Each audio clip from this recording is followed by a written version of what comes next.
গরমের দুপুরে ভাতের প্লেটে যদি থাকে টকটক ঝাল ঝাল আম দিয়ে মলা মাছের এরকম একটা মজাদার রেসিপি, তাহলে কিন্তু দুপুরটা একদম জমজমাট হয়ে ওঠে।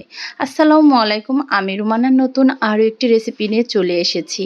এই গরমের জন্য খুবই মজাদার একটা রেসিপি। এই রেসিপিটা কিন্তু এই গরমের জন্য একদমই পারফেক্ট।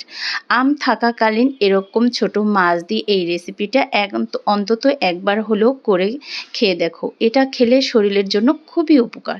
এই তো ফার্স্টে নিয়েছি মলা মাছগুলো লবণ হলুদ দিয়ে মেখে আমি এখন তেলের সাথে একটু ভেজে নিয়েছি। এই তো ভেজে নেওয়ার পর এখন মাছগুলো তুলে নেব। এরপর কিন্তু বাকি মাছটাও তুলে নিয়েছি ভেজে।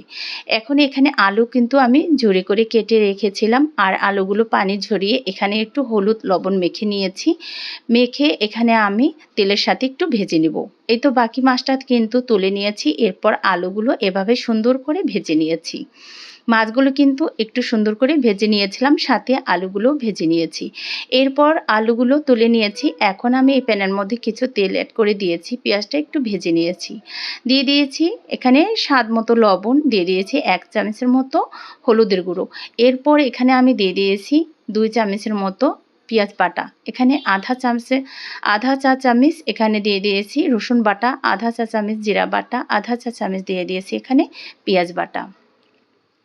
দিয়ে দিয়েছি এখানে সামান্য একটু পানিটা দিয়ে মশলাটা কষানোর জন্য পানি অ্যাড করে দিয়েছি। আর এখানে আমি দিয়ে দিয়েছি কিন্তু মরিচের গুঁড়ো 1 চামচের মতো।